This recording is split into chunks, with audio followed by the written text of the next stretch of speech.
이와 같이 이 작은 이들 가운데 하나라도 잃어버리는 것은 하늘에 계신 너희 아버지의 뜻이 아니다.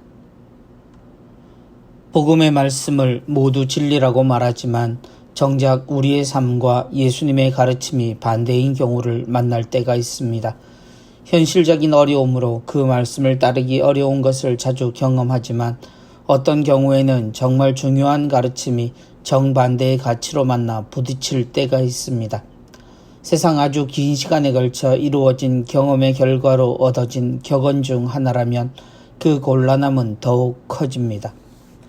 작은 것을 탐하다 큰 것을 잃어버린다는 소탐대실이라는 한자 성어를 잘 압니다. 큰 일을 하기 위해서는 작은 것에 집착해서는 안 된다는 이 이야기에 사람들은 좀 더 큰 것을 보고 큰 그림을 그려야 한다고들 말하곤 합니다. 그래서 작은 것은 걸러내기도 하고 또 작은 것에 대한 부분은 아깝더라도 포기할 수 있어야 한다고 합니다. 그런데 예수님의 말씀 중 우리가 잘 기억하는 가르침은 양 100마리를 가진 목자의 판단에 관한 것입니다. 한 마리를 잃게 되면 그 목자는 99마리를 산에 남겨둔 채 길 잃은 양을 찾아 나선다는 이야기입니다. 그러다 99마리가 위기에 처하게 되면 어떻게 할 것인가를 걱정하지 않는 이 목자의 행동은 어리석을 수 있습니다. 물론 한 마리의 가치를 생각하는 것은 아주 아름다운 마음이지만 전체를 생각한다면 받아들이기 힘든 가르침입니다. 그런데 예수님은 이 예를 아주 당연한 것으로 이야기하십니다.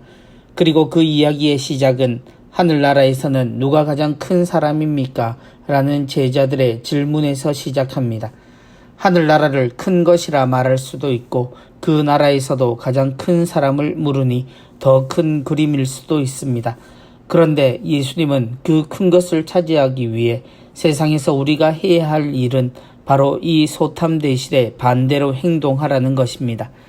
예수님은 하늘나라에서의 가장 큰 사람은 어린이와 같은 사람이고 그 나라에 들어가기 위해서도 같은 기준을 제시하십니다.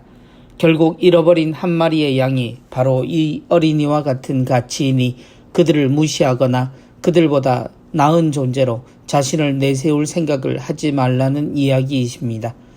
우리의 신앙에 대한 묵상과 반성에 익숙한 우리이지만 이 근본적인 질문에 어떻게 대답을 할지 생각해 봐야 합니다. 우리는 한 마리를 찾아 길을 나서는 이 목자의 판단과 발걸음에 정말 찬성하고 당연하다고 긍정하는지 말입니다.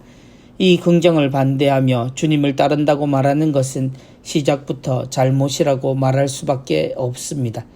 조상들이 전해준 격언들과 조언들을 무시할 수는 없겠지만 생각해보면 우리가 추구해야 할 것, 하느님과 맞서는 것이라면 우리의 선택은 분명 그 길을 바로 할 이유가 있습니다. 이 세상에 우리가 버려도 좋을 작은 것이 있을까요? 우리는 버려져도 좋을 존재들일까요?